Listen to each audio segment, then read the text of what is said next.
This is Will Friedle, the voice of the future Dark Knight, Batman Beyond, and you're listening to the DCAU Review, hosted by Cal and Liam, streaming at DCAUreview.com and on your favorite podcast app. And remember a few things. First, Dana deserves better. And second, I am Batman. In the year 2039, Gotham City has no heroes. Its people, no hope. Its youth, no future. Evening, boys and girls. Who's up for some laughs? Terry McGinnis was part of the problem. Freeze right there. You can't control your temper, and you'd better if you expect to get anywhere in life. Yeah, I'll be a big success, just like you. Until a moment of violence brought him to the door of a man named Bruce Wayne. Let's put a smile on his face. Leave him alone. Once known as the Batman. Man, you're something. You okay? Now, the Dark Knight will rise again to drive the shadow of evil from the streets of Gotham. Let's go! Supervillains, beware! There's a new Batman in town. Batman Beyond. You're pretty strong for some clown who thinks he's Batman. I am Batman. Justice returns to Gotham. Welcome to my world. Welcome, everybody, to episode 243 of the DCAU Review. I am one of your hosts, Cal. With me, my good friend, good brother, the man that runs our Twitter account, and the man who is suffering along with me as we cover today's episode. That's right, it's Liam. Liam, as we mentioned last week, we kicked off the year with a trip to the future.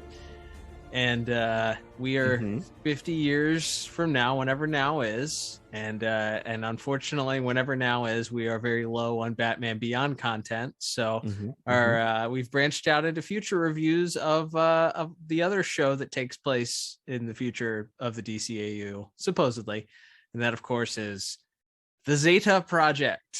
Welcome to the DCAU Review double feature. That's right. Going forward, expect any Zeta Project reviews to be a double feature at this point. Just we're trying to get through these. It's kind of like the opposite of like Batman Beyond and Superman, where we've tried to stretch things out here. We're trying to just motor through these as quickly as possible. There will be no re-reviews when we are done. This podcast could go for 1,200 more episodes, and we won't. I don't think we would come back to the Zeta Project, but yes, I think we it's are safe to here. say that.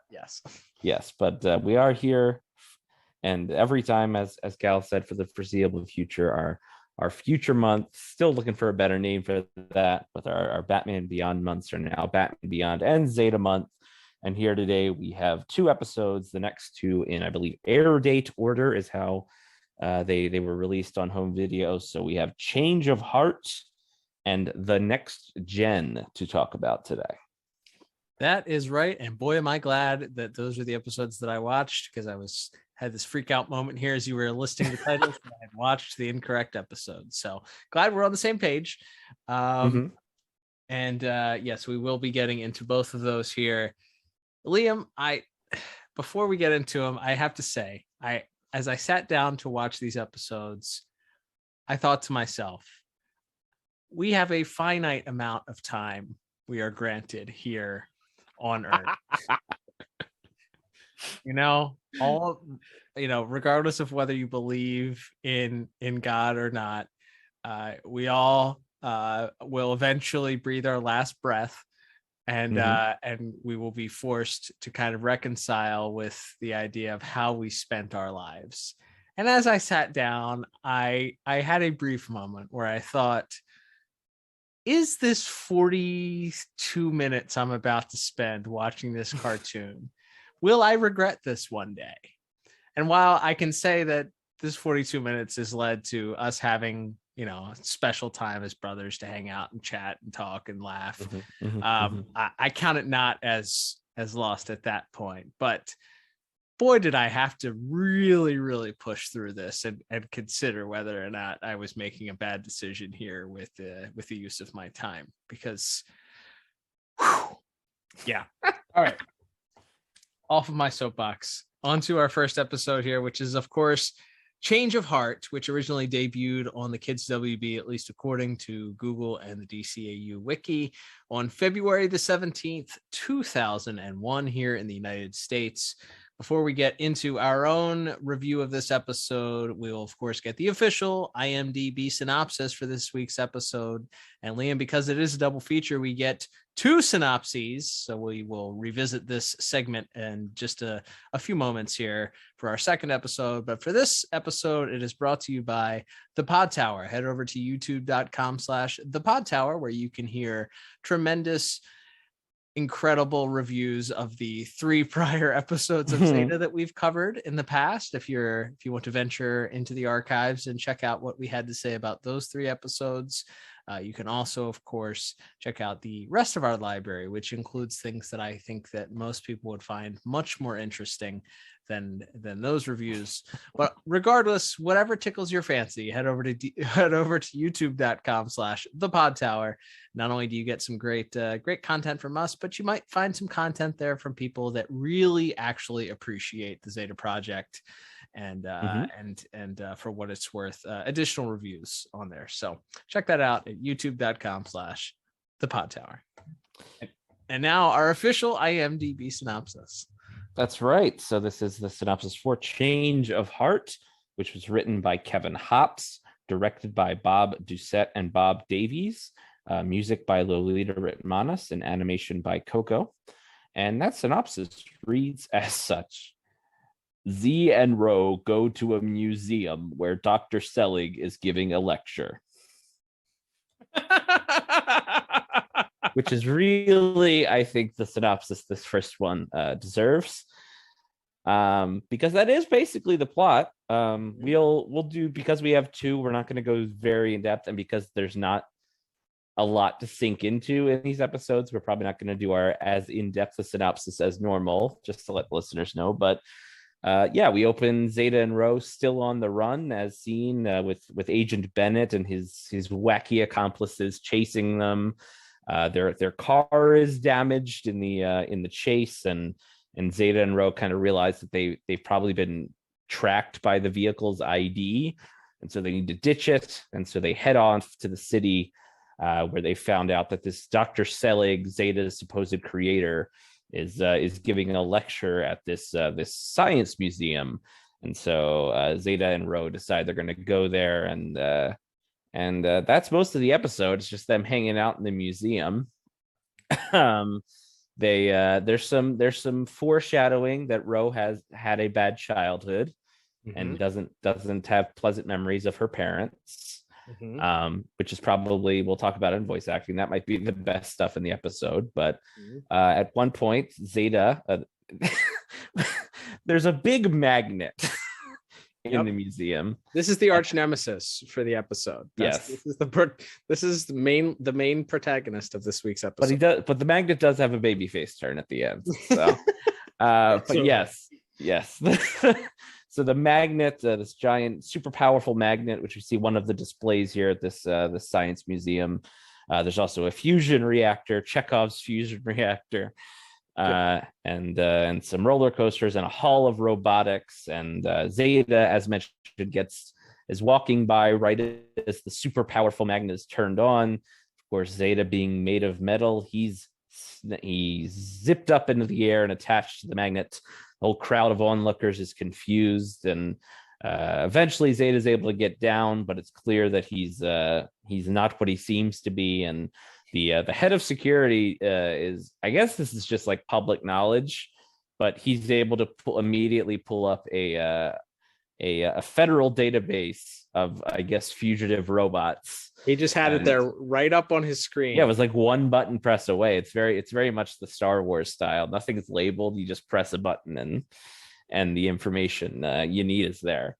But so the museum security is after Zeta now, and he transforms into a kid, and he and Ro go on a little roller coaster ride through like a anatomy this it's an anatomy. I don't know. It's like they're inside like the brain and the muscles, and they meet a little girl and her very inattentive mother. She gets a nominee, by the way. I think we're expanding from worst dads of the DCAU to worst parents of the DCAU. 100%, because not only while Zeta and Ro are supposed to be blending in, the little girl is complaining that she can't see the displays up close enough from the roller coaster.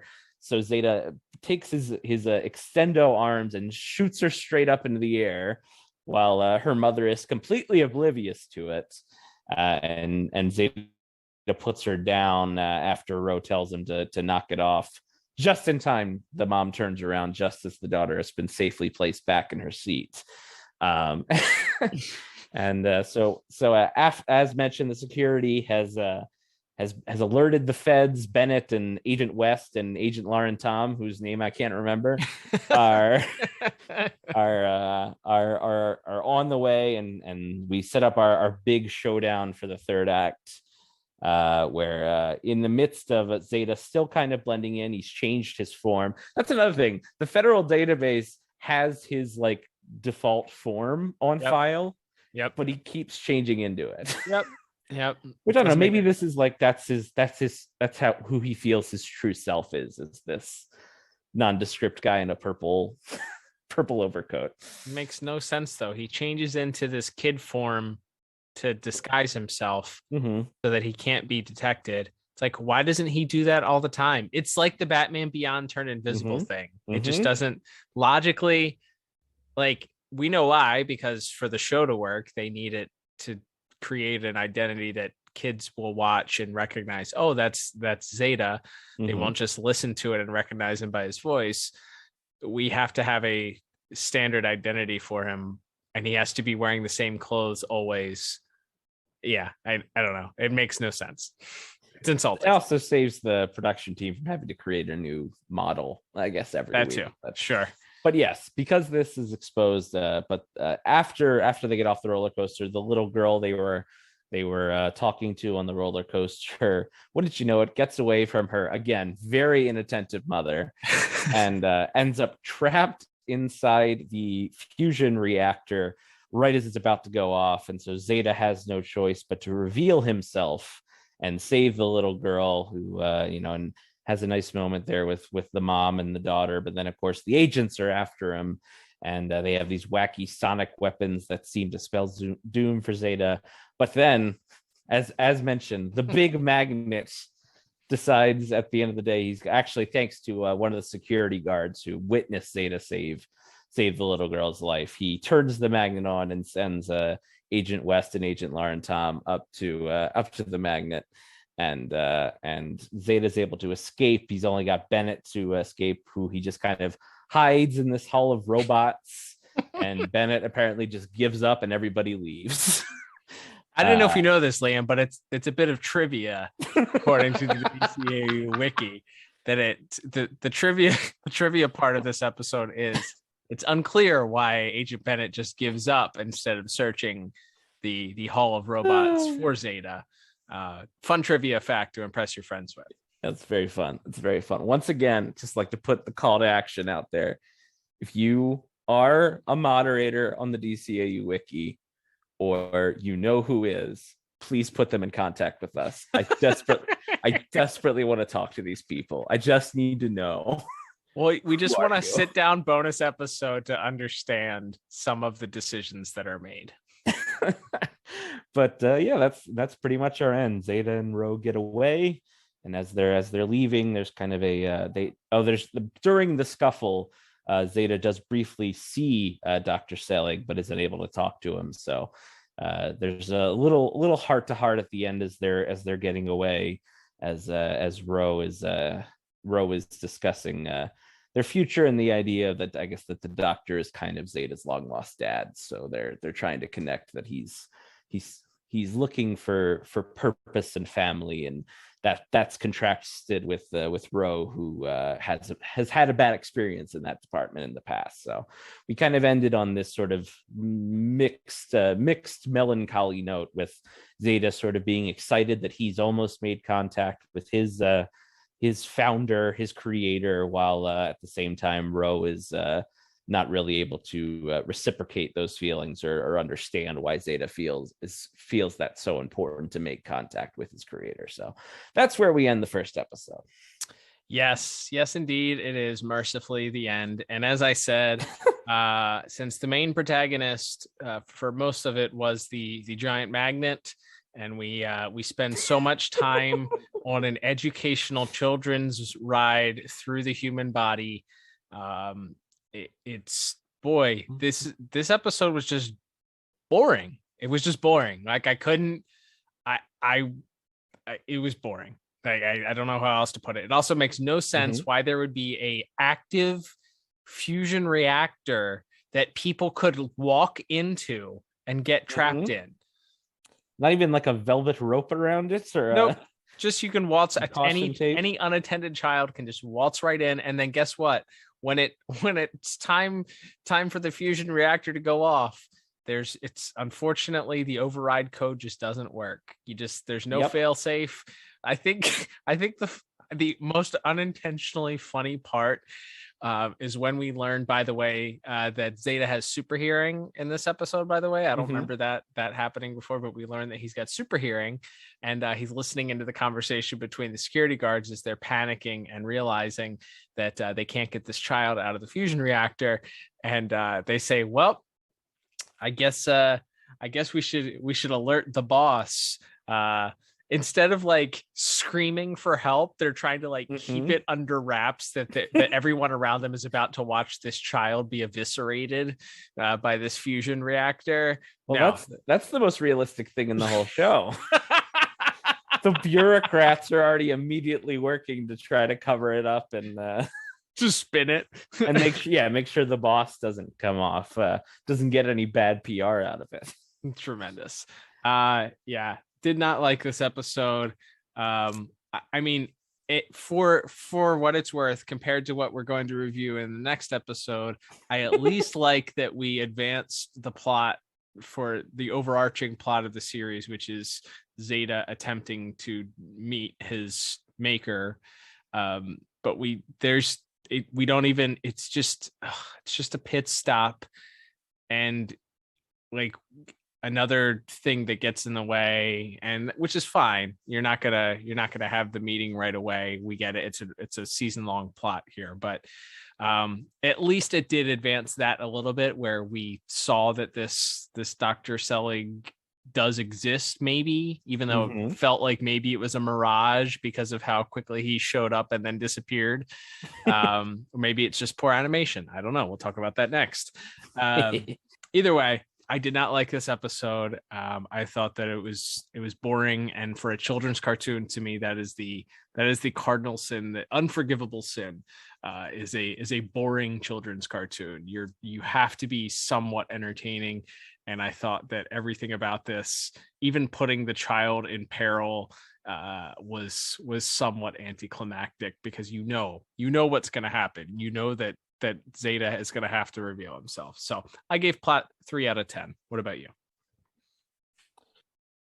Yeah, I went one higher. I went 4 out of 10. It's not terrible. It's just not very interesting, as you said. It's the most interesting thing in there is the stuff between the contrast of Zeta wanting so desperately to make contact with who made him, and Ro having such a bad experience in that department, and her kind of being really standoffish and dismissive of it at first, before kind of starting to accept by the end that this is something that's very important to Zeta, and therefore it's important to her too. So there's nice little character beats with those two, but they are a minuscule amount of the runtime. Most of the time, as mentioned, is the just the museum hijinks, and hey, at the end we get our little educational video on oil cans this week. So there's that. Yeah, that was something. All right, let's move on to our next category, Liam, which is going to be animation and visuals. And this week we have animation services provided by Coco, supposedly. this episode, to me, I will say the animation style reminded me of like a Disney film. It was much more like, I don't know, it was more Disney-fied than I remember the previous episodes being. There was a little bit more cell shading, a little bit more like expression and cartoony expression, especially in like the face of the main security guy at the museum. With that said, I think kicking things off with an action beat, a chase scene was pretty strong. There's some interesting stuff that happens there. I thought it was bizarre that the giant agent flying machines crash land and like there's no explosion. They just bounce off the earth. They just bounce around, bounce into each other, and then bounce off the earth with little to no damage to the agents inside. But that aside, I will say I was hoping for some robot Easter eggs in the Hall of Androids or whatever they call it, synthoids. But I didn't notice anything other than like maybe they had a couple had a physical structure sort of resembling the Warner Brothers property, the Iron Giant. But they all just kind of blended together and nothing looked flat out like, yes, this was definitely meant to be something. So that was a little disappointing. Like it's an interesting visual to have a room full of these, basically the evolution of the synthoid robot to this point in the DCAU, and not to have at least one standout Easter egg was kind of disappointing to me. It feels like you could have had a lot more fun, and feels like on other shows in the DCAU, that's where you would have those sort of in jokes or things that you would hide in order to sort of, tease the viewers or those that know, looping them in.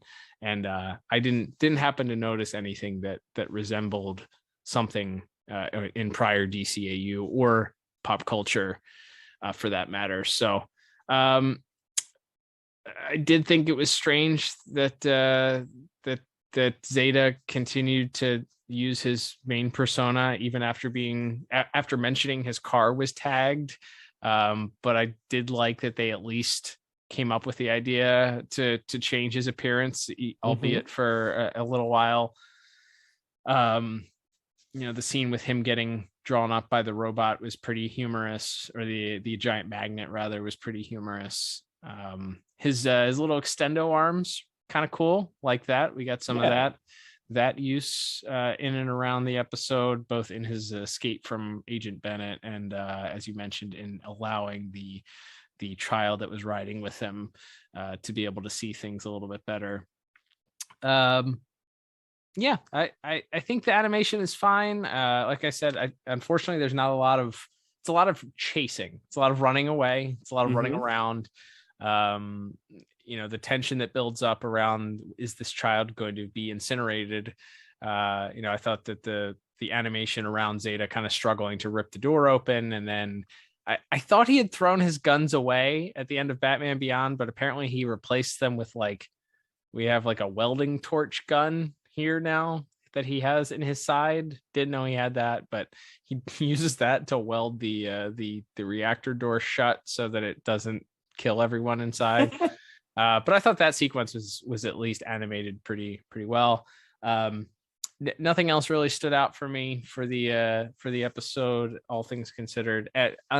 Last thing I will say is, if that wasn't a mirage of the Dr. Selig, it was a very odd way to animate that, because he was there and then all of a sudden he was I get it was supposed to be he lost him in the crowd, but it was as if he was there and then gone in a second. So if it isn't a reveal that he wasn't really there later on, I question that animation choice. But overall, not a terrible episode. I didn't think anything was bad, and there were some interesting things shown. So I ended up giving it a 6 out of 10. What about you? Yeah, I gave it the exact same score of 6 out of 10. I don't have a ton to add. Like you said, I think the museum's a little bit underwhelming. The Hall of Robots is cool, but it's a lot of the same designs, just colored differently. Near the end, when Bennett chases him back in, I think we see a few different designs. But yeah, that seems like a really good opportunity to hide like the Golem or the Lexbot or something, something kind of fun in there as some Easter eggs. But yeah, overall, nothing really wrong with it. It's not an action-packed episode.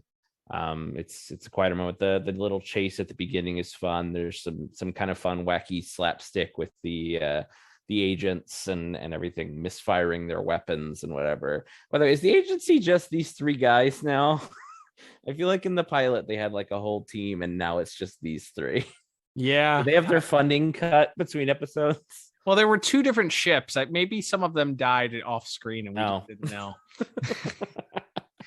They wouldn't tell you that though. They can't reference. Right. They couldn't reference violence too much there. So if they did, they just kind of insinuated it and wouldn't tell you. Leave it up to your own imagination. There you go.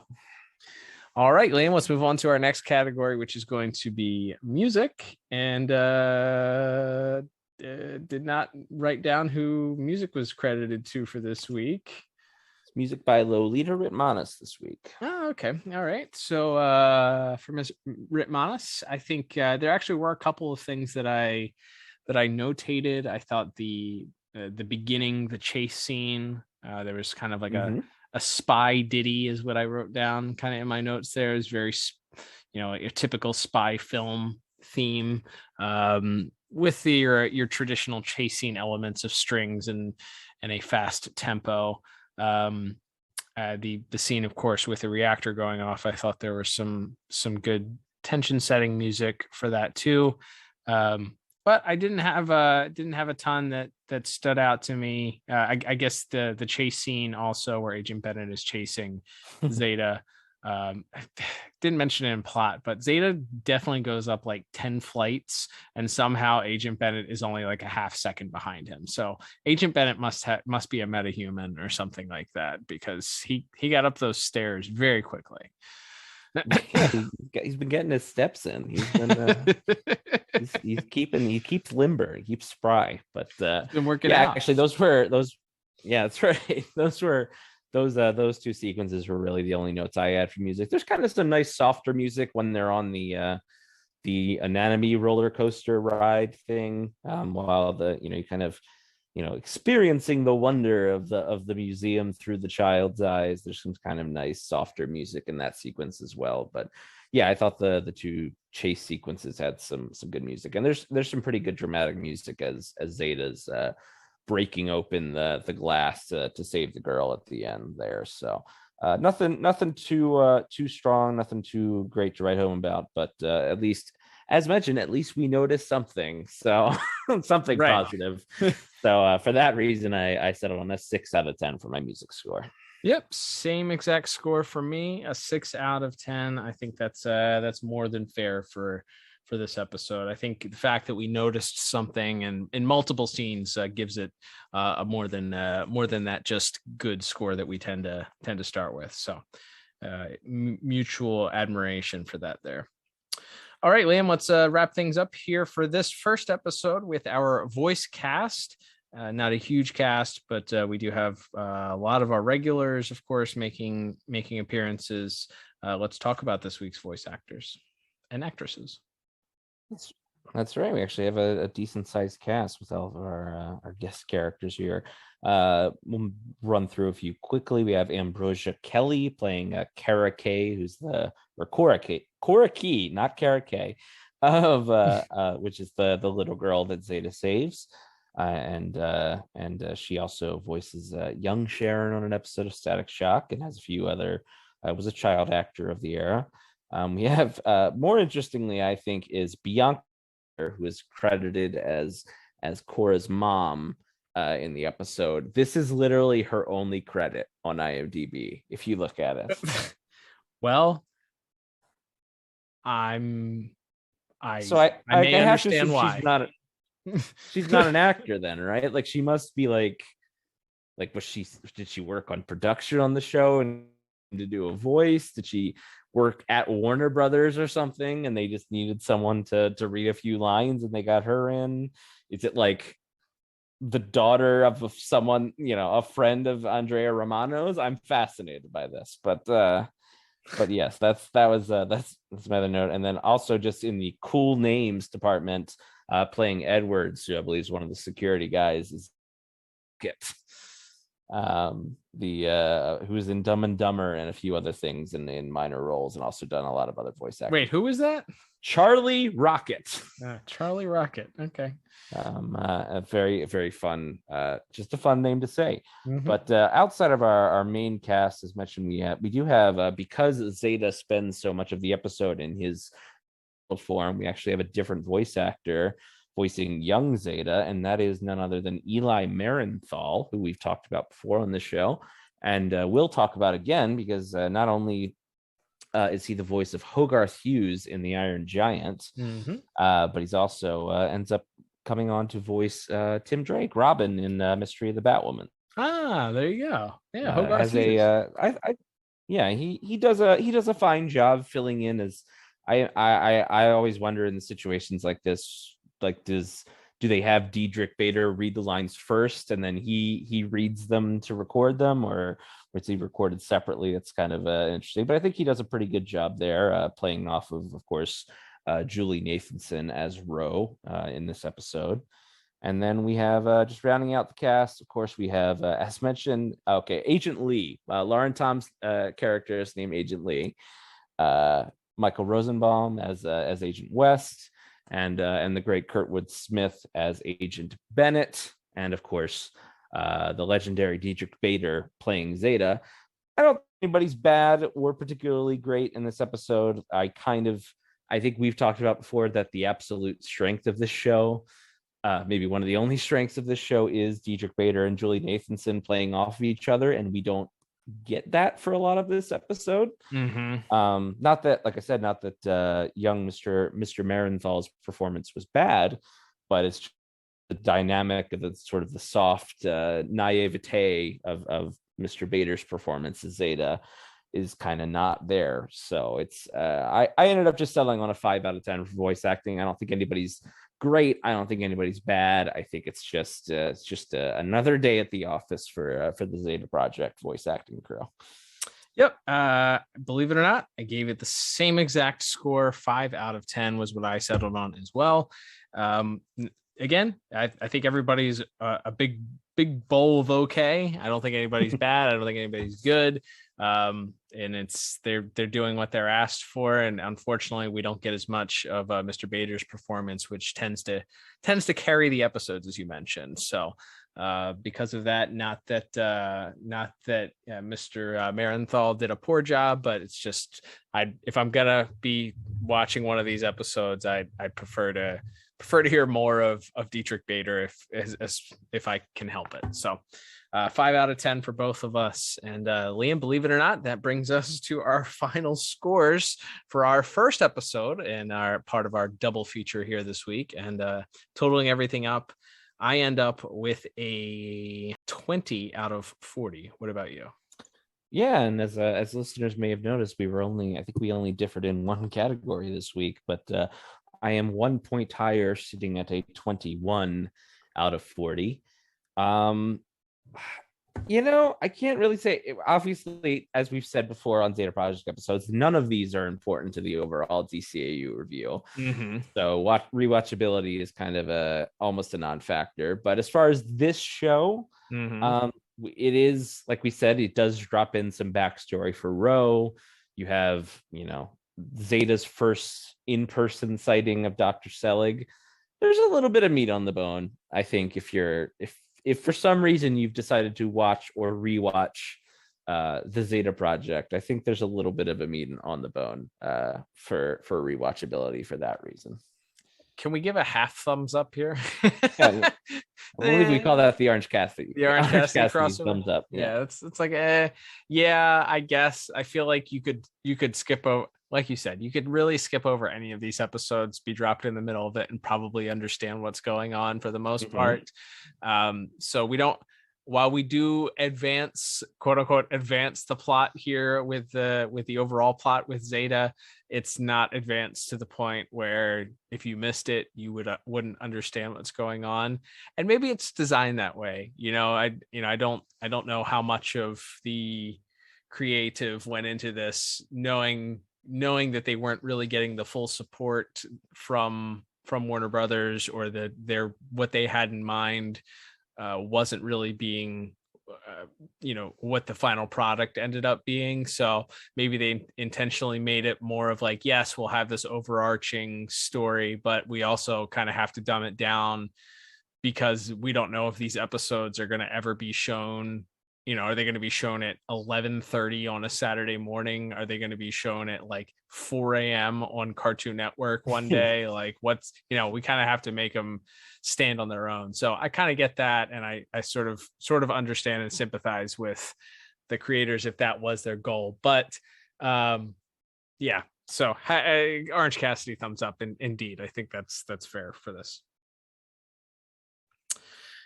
All right, Liam. It's time to move on to the second part of our double feature. And that, of course, is going to be our next episode, which is the next gen, I believe. That is correct. And as you said at the start of the episode, Cal, a second episode means a second IMDb synopsis for myself to read here. Can't wait. As we mentioned before, this, of course, is brought to you by The Pod Tower. Head over to youtube.com/The Pod Tower and check out our entire catalog there. Please subscribe and like the videos. It helps us out a lot. And while you're there, check out that other content from some other great DCAU content creators. That's right. So this is the synopsis for the episode The Next Gen, which is written by Hilary J. Bader with teleplay by Rich Fogel. Some familiar names there. Directed by Tim Maltby, with music once again by Lolita Ritmanis and animation once again by Coco. And that synopsis reads as such. Zeta intercepts orders for an infiltration unit to eliminate an arms dealer. Zeta, oh my God, hang on, I gotta take a drink. Doing the voice. 2 episodes here, the double feature. Your voice isn't used to doing 2 synopses. You gotta. That's right. You gotta prepare the pipes.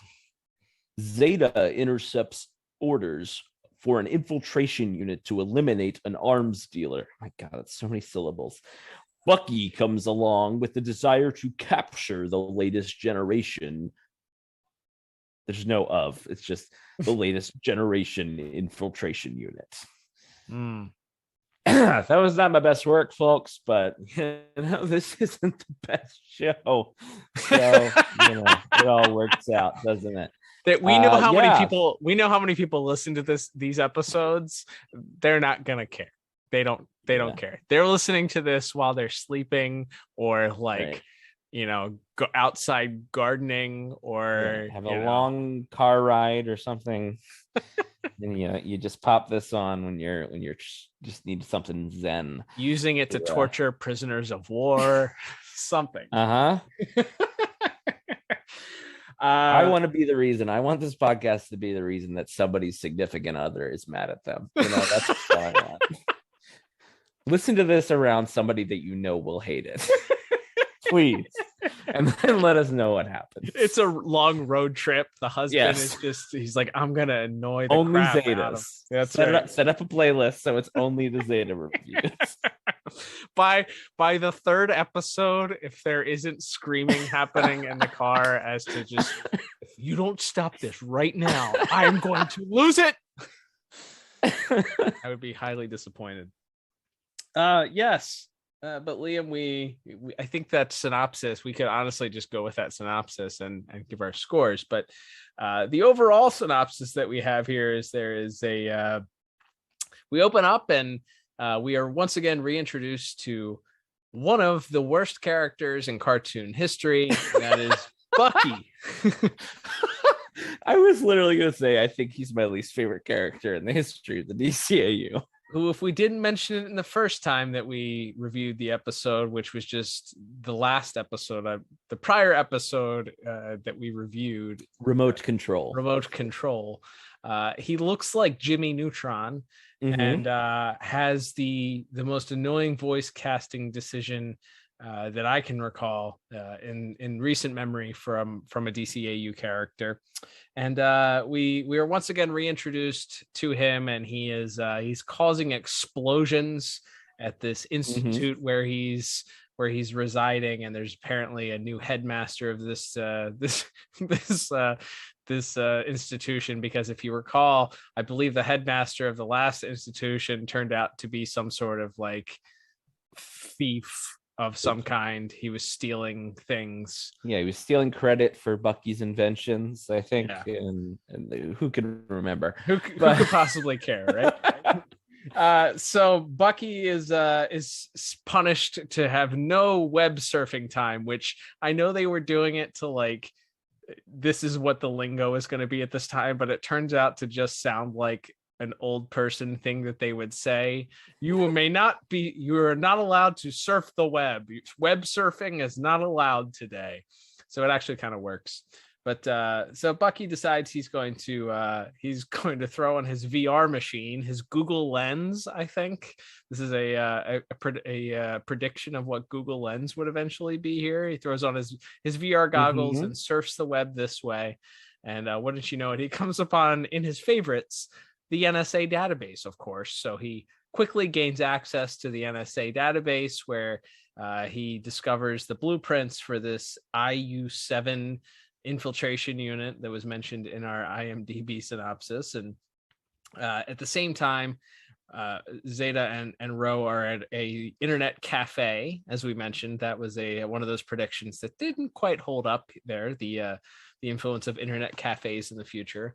But they're at an internet cafe, and they're attempting to get more information from the NSA database themselves. And Zeta accidentally intercepts these instructions intended for this IU-7 unit, and he begins malfunctioning in the middle of it and realizes that the instructions were to head out and kill, did I get this right, the Merchant of Death? That's right. They're going to kill the Merchant of Death. Which I had to do a double take. I was like, did they just say Merchant of Death here?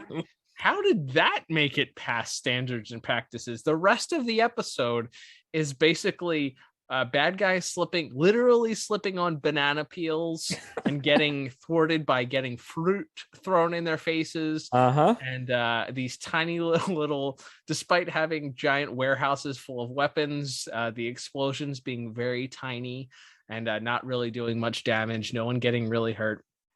But I digress. Getting ahead of myself here.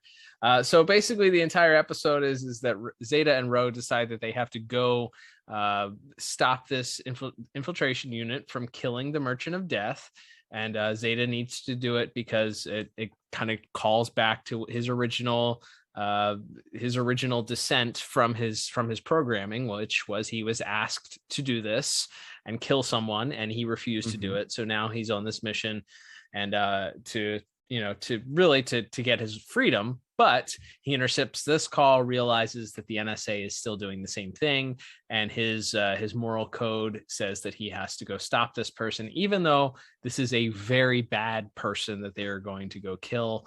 He believes it's not moral for the government to do this. It's also interesting because so he intercepts these orders, and he's explaining to Ro that another infiltration unit is going after this guy and we have to stop it. And this is like brand new information to her, that there are other infiltration units out there, but he seems to already be aware of it. So I guess this is just the first time he's caught specific orders of it. So this is the first time he's been presented with a chance to one of the other infiltration units from going after a guy. And I guess that's why, but it's like, well, if he already knew about them, why isn't he going to like destroy the factory that makes the infiltration units or something? Yeah, wouldn't that make? And now that you're saying that, like, I feel like you could have, and maybe that just would have been a different formula for the series as opposed to taking the Fugitive or Incredible Hulk route. You could have done a infiltration unit of the week type storyline where he's going around attempting to eliminate all of these other infiltration units. Yeah, or even trying to get them to come around to his way of thinking of, you could be your own person and, you're alive and right. you don't have to kill, and all of that. It's kind of there's a plot kind of similar in the Black Widow movie that came out a couple of years ago now. But of like mind control and overcoming your programming and all of that. So like, yeah, there's something in there that we could do. We're just rewriting. You know what? We're giving free ideas if Watchtower Database gets their way and somehow HBO settles on doing another season of Zeta. This is your free idea for the final season of Zeta Project. So there you go. But as Ro and Zeta are making their trip down to where are they going? Somewhere in the south of the border, in the southern hemisphere, I believe. I don't know if they specifically say where, but somewhere where it's warm and vaguely Latin inspired. Mm-hmm. They run into, of course, Bucky. Bucky, who is at the airport and is attempting to flee also, and he can't fly on a plane without an adult, and convinces them to bring him on to the plane with them to help him out. And they take away his remote control, which is the thing that he used in the prior episode to control Zeta. So the three of them now, Bucky, Ro, and Zeta, arrive in this country and immediately discover where this merchant of death, his name is Roland de Fleurs, by the way, and he's the island of San Pelago. And so they arrive there and they discover his compound there. Of course, there's lots of death traps. So they try and figure out a way to get in, and wouldn't you know it, they happen to notice that the Merchant of Death's daughter happens to find a way in and out of the compound. So Zeta impersonates her and ends up getting into the compound just in time to warn Roland of the incoming danger. And we of course see that after having arrived on this dock where this warehouse and stash of weapons are, and where they were greeted and thwarted Roland's bad guys by throwing fruit at them and dropping bananas on them, what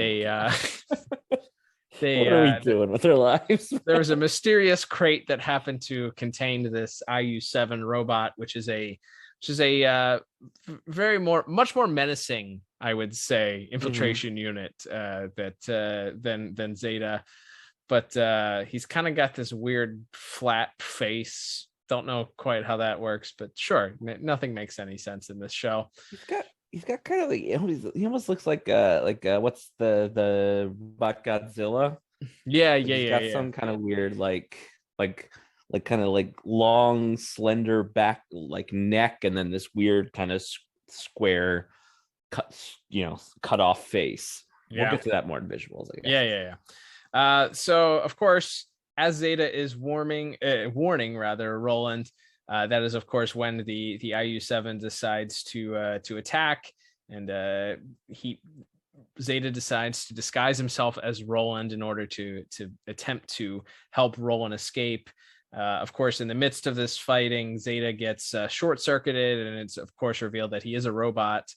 And the IU-7 robot realizes that he's been had, and he begins chasing after the actual Roland. And there's a final confrontation that happens on this dock where the weapons end up getting destroyed. The IU-7 robot ends up getting blown up in this explosion thanks to a fire that breaks out, I think, and this warehouse of weapons that the Merchant of Death had already sold to some very bad people explodes. He, of course, is left very upset at that point, thinking that he's a dead man because the bad people that he sold these weapons to are going to be very angry that they don't have their weapons. Zeta encourages him to turn himself in, and we get the we kind of get the end of it. Oh, we did miss the one bit where Bucky got his remote control back and attempted to take over the IU-7 robot, but then the IU-7 robot overrides that and Built different. Gets away. And yeah, so Bucky was just kind of there and didn't really do very much to help. Well, he operates the big crane which swings the robot around for a second. Oh yeah, I did forget that part. And then Bucky and Z and Ro go back to the US, and he offers his help if they need assistance in the future. So I pray to God we never see this character again, but something tells me he may pop up again in the future. So yay. That is the end. And then we kind of have a post-credit scene almost as we flash back to the collapsed warehouse where the explosion happened, and we see the IU-7 robot rising from the ashes.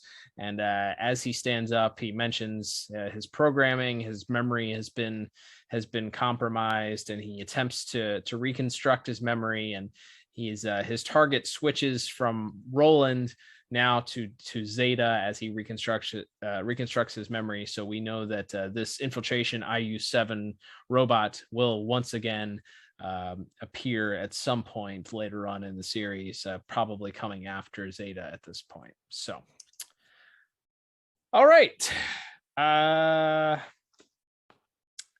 Yes, the trivia facts for this from the DCAU wiki is: with the warmer climate of San Pelago, this is the first appearance of Z's jacketless appearance.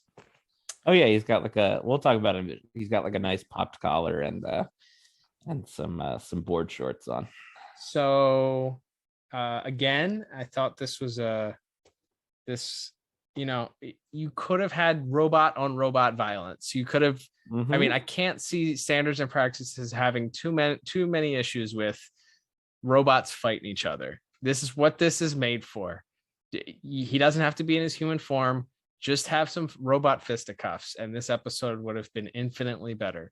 But instead, we get this sort of like dancing around it and flying, and Zeta is like being held down, but there's no punches being thrown. And then we get another giant crane involved after just having seen an episode with a giant magnet involved.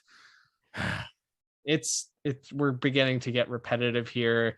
Like I said, our fight that was supposed to take place between Z, Ro, Bucky, and this gang of international armsmen they're thwarted by dropping crates of fruit on them and throwing oranges in their face. Oh yeah.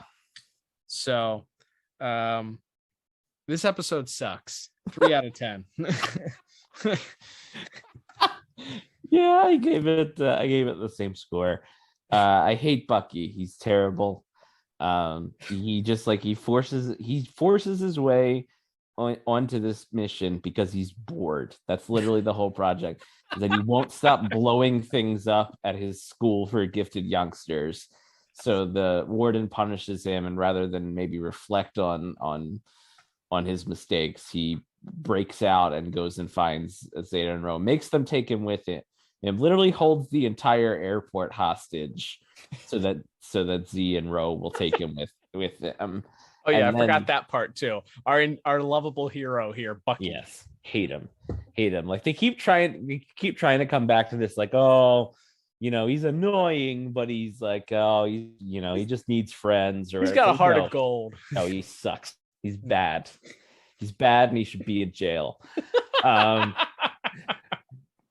he's like 12. He needs to be in like juvie or in like some sort of program. With like smart people supervising him, not whatever these people are that are in charge of this program. This is it's bad. Bad. This is bad. This is just bad. Yes. So for that reason alone, it's that, like I said, there's an interesting kernel of an idea, as we discussed, of the idea of Zeta trying to stop other infiltration units from carrying out their murders. Like there's something kind of interesting there, but that's a very minor part of the episode. And it's pretty underwhelming. So not a lot of good in this one. Agreed. Moving on to our next category, it's going to be Coco animation, as you mentioned for this week's episode. Lay it on me, pal. What do you got for notes for visuals and animation? Well, I mean, you already stole my thunder on Z's lovely summer wear. The popped collar and shorts. That's right. No, I was trying to figure out if the Merchant of Death, what's his name, Roland de Flores. Yep. If he was based on somebody, I couldn't really pick it out. But yeah, it's like that first sequence where Zeta disguises himself as de Flores and then is running away from the infiltration unit from Z7, I believe is his designation, is kind of fun. And then when he puts the buzzsaw to his chest and then it turns back into Zeta at that point, that's kind of a fun sequence. There's a couple of cool like POV. We're looking through Zeta's eyes or through the Z7's eyes, and you see like it's, you know, in interface system and everything as it's, you know, doing surveillance or whatever. So that's kind of fun. And then like I said, it's not a particularly exciting, the sequence where Zeta's fighting. I guess they just needed something for Ro to do, because otherwise she's just standing there while Zeta fights like 5 guys, but also they're just like random guys. They're not like, you know, special agents with special weapons. They're just like tackling him. And so as you mentioned, we get the lovely sequence out of like a bad Disney cartoon where Ro is throwing oranges at the guys to distract them, and in one case to blind a guy and send him careening down to the water below. I don't know. There wasn't a lot that stuck out to me as bad. I kind of like the Z7 design in the sense, like we said, he almost feels more like monstrous, and he's just physically a lot bigger than Zeta. So it feels like you've set up an interesting physical threat for Zeta to fight. But as it stands, we don't get to do a lot interesting with it. I think, like, as far as backgrounds, the setting is unique, as you mentioned. It's sort of this nondescript Central American location. So there's like jungles and woods that they're in, and then it empties out into like this sort of compound mansion and with, you know, some wacky security lasers and things like that. So like there's some fun stuff visually, but I didn't really have a ton to say, I guess. What did you think of the intimated romance between the potentially underage daughter of the Merchant of Death and the security guards? That was certainly something. Based on the way she was drawn, she didn't look like she was particularly older than Ro, for instance. Agreed. Yeah. She has a very flirtatious moment with one of the security guards, and then Zeta, disguised as her, has a flirtatious moment with another one, and one of the security guards like runs off after Zeta, disguised as this girl, because he's so in love with her. And yeah, it's a little strange. Like we'll we're gonna cross our fingers and say she's supposed to be like 19, but she didn't, like we said, she wasn't drawn to be to look much older than some of the other young child teenage characters in this episode. Agreed. I just didn't understand it. Like you didn't need that. It didn't go anywhere. I was like, she doesn't even come back. Like, right. She walks up, kisses the security guard, leaves, so that Zeta can find a way into the compound, which is fine. But you would think at that point there has to be a moment where she comes back at the end. Like maybe she comes back and, you know, pleads with Zeta to save her dad or something at the end. And Zeta has a moment where this is more getting into plot, I guess. But it's like where the Zeta is about to give up because he feels like he can't win, but then he sees de Flores' daughter come back and plead for help, and he gets up for one last fight or whatever to save the day. But no, she just walks in, is weirdly flirty with these two old men, and then and then leaves, and we never see her again. A very odd inclusion, made even odder and weirder and more uncomfortable by her character design. Yeah, agreed. Just wanted to point that out there. I don't have much to add. The only sequence that I really notated that I liked was when Bucky grabs the Z7 by the leg with a giant crane. The Z7 unscrews his own leg and is hopping around on one leg for a little while. I thought he looked kind of cool, hopping around, shooting things out and missiles out of his back while he's got one leg. Well, that was pretty awesome. But yeah, nothing else of notate. I will notate, I think there were some reused explosions from the new Batman Adventures that were shoved in there. Didn't see that on the DCAU wiki. Take that, DCAU wiki. I was gonna say there's one of the guys in the cafe, I'm pretty sure is pre-Parasite Rudy Jones. Oh, nice. There's a guy with like kind of bangs, and he's in like a coveralls, and I was like, I think that's just Rudy Jones. Oh my goodness, too funny. All right, so I ended up with a 5 out of 10 for my animation and visuals. Not a lot to share, not a lot to notate, and I hate Bucky. In case anybody doesn't say it this time. That's right. I don't know if we mentioned this. Someone told me, I think it was our friend Zachary on Twitter, mentioned that they think the hair flip is because he played the red-haired character on the same voice actor plays the red-haired character on the Nickelodeon cartoon Rocket Power, who apparently had red spiky hair. So there's a little visual Easter egg for you. Did you give your score? 5 out of 10, if I didn't say. We're both 5 out of 10. All right, cool. All right, let's move to music here, also by the amazing Lolita Ritmanis. The only thing I noticed as far as music was concerned was the menacing Z7 theme that they gave him. That sort of played over every scene that involved him, especially as he rose from the ashes in the final scene, revealing that he would once again return. I didn't have anything else of note for the rest of the episode, so I settled on a 5 out of 10. Yeah, same exact thing for me. I didn't really didn't have much there other than the usual, as mentioned, the action music at the end there, that sequence with Zeta again disguised as DeFlores, where he's running and jumping out the window out into the lawn. I think there's some fun music in that sequence, but yeah, not a lot to write home about, but a solid job, unsurprisingly, by Ms. Ritmanis there.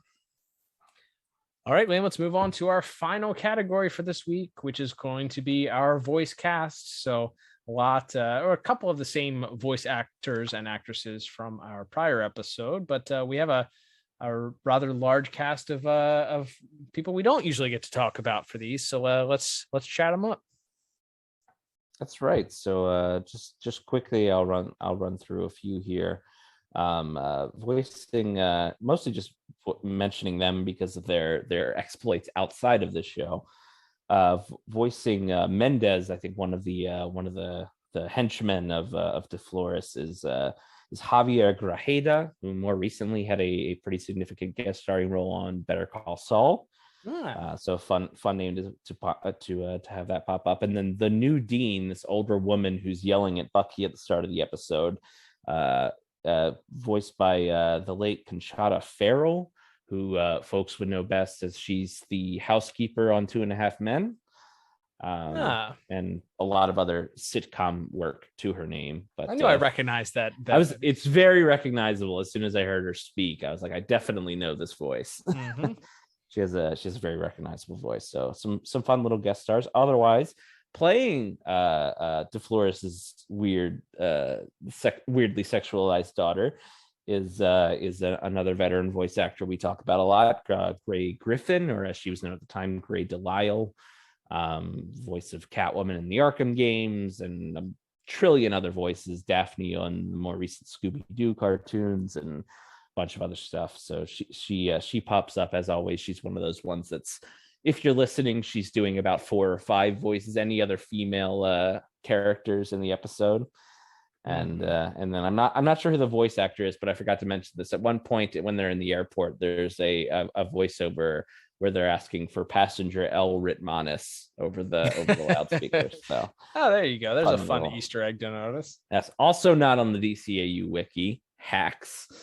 But yes, elsewhere, voicing our not really our villain, but the merchant of death, Roland de Flores, is none other than Stacy Keach, who's a guy we haven't really gotten to talk about in a long time, but who has some pretty significant DCAU voice acting credits to his name. Of course, he was the voice of both Carl Beaumont and the Phantasm voice in Mask of the Phantasm. Get out of town. Yeah, my favorite line that he does is when the explosion happens. Oh, come on. This is going to be mine. Go ahead. No, you go for it. He says, my stockpiles. It's incredible. Almost entirely worth these two episodes just for Stacy Keach shouting, my stockpiles.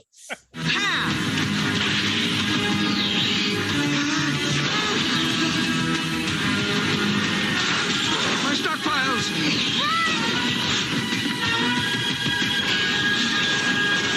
Get down.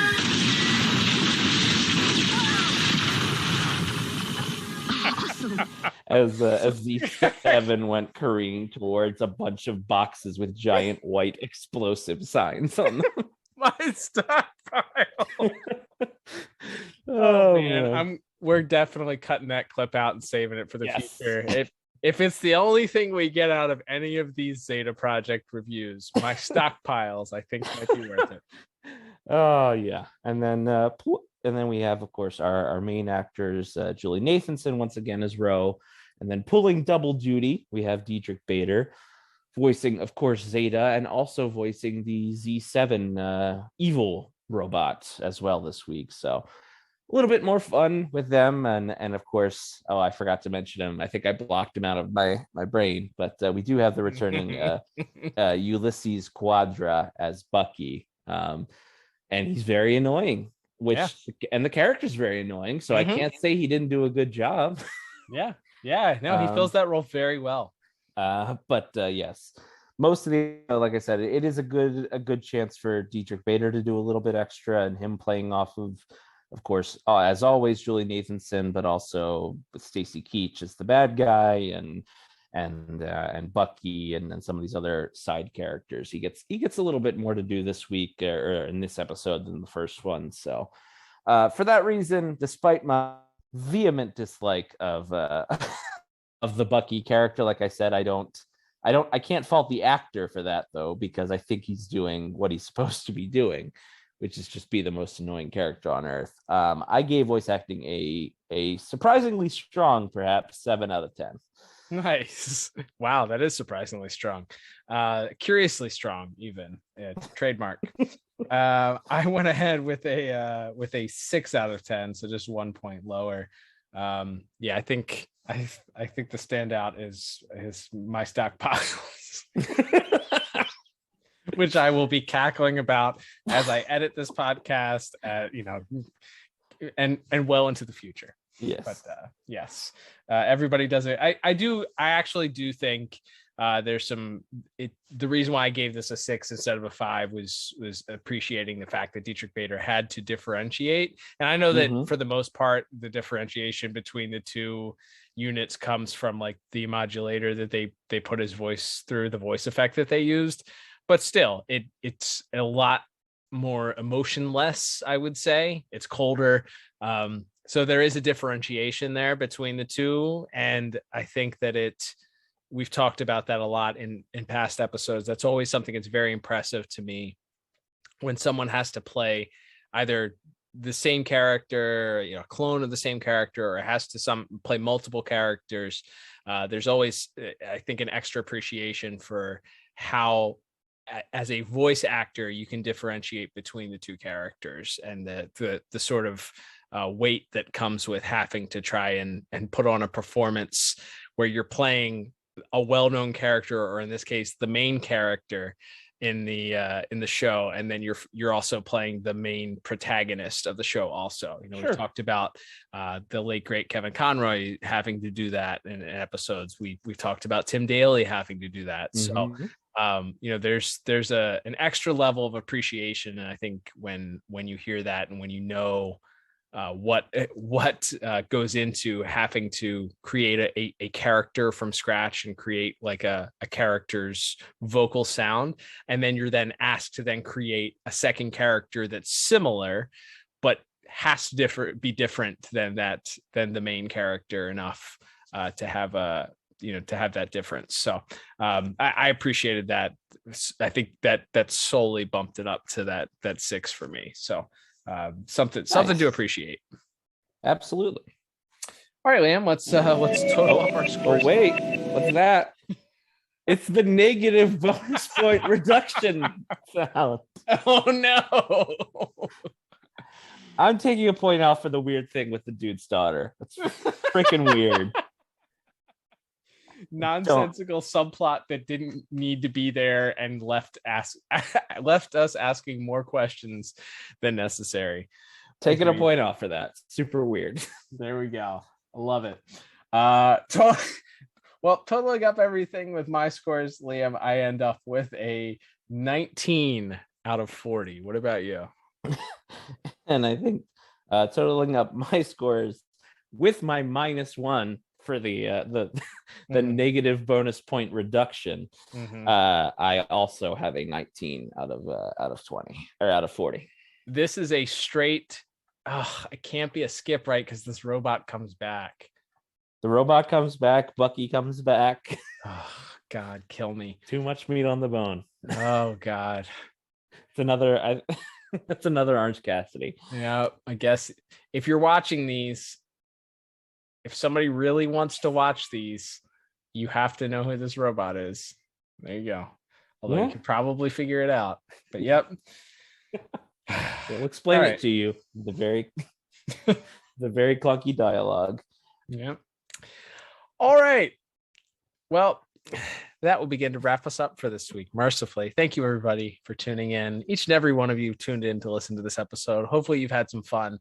We, of course, are doing this all in fun. We appreciate you listening, and we certainly appreciate the people that invested time and energy. And it's very well documented that this series, as we've talked about when we first started reviewing that this is not what the creators had in mind. The finished product, unfortunately, after going through so many hands, was not what we eventually got. So we had some really great people that worked on this, so we do try and pull out the gems and have some fun with this as we go through it. But maybe you are one of those people that enjoy the Zeta project. Let us hear it. Tweet us at DCAU Review. Tell us why we're wrong. Tell us why Bucky is a really great character. We are all ears. So tweet us at DCAU Review, or find us on Instagram at DCAU Review as well. If you would like to support the podcast, we have a couple of different ways of doing that. Of course, you can like us, like our videos on youtube.com/thepodtower. Subscribe to that channel. You can, of course, follow us on our social media. Those are all free ways. You can also give us a 5-star review on our podcast apps, whether it's Spotify or Apple Podcasts. You can go ahead and leave a 5-star review, or leave a little blurb telling people what you enjoy about the program. You can also interact with us via our Spotify. Also, if you're a Spotify listener, we post a poll every week asking for your input. And then we, of course, ask your thoughts as well. We have a special question of the week, so you can interact with us that way if you'd like to. Additionally, if you want to support us monetarily, there is a link on our anchor.fm/DCAU Review. If you want to check that out, you can support us monetarily, buy us a cup of coffee every month or something like that. We greatly appreciate it. We appreciate those that do support us monetarily every single month. You guys are the best. We also, if you want to get something for your buck, you can head over to DCAUreview.com and click on the shop tab there, or you can check the show notes. Now there's an active link there for the store and the show notes. get yourself a piece of merchandise if you want to, and support us that way. We greatly appreciate each and every one of you for tuning in. That alone helps us out. And Liam, speaking of tuning in, we want our listeners to tune in next week as we continue here with our trip to the future, as we will be once again reviewing Batman Beyond next week. That's right. And breaking into the last 13 episodes, at least. And we're taking it off with an interesting one, revisiting some characters that we haven't really seen a lot since quite a long time ago, both in the Batman Beyond show episode length and in our episodes, that being both the Royal Flush Gang and Paxton Powers in the episode King's Ransom, coming your way next week. That's should be a good one. More reason to hate Terry and remind you that Dana deserves better coming next week. It's gonna be fun. But until then, I'm Cal. And I'm Liam. And we'll talk to you on that next episode of the DCAU Review. Adios.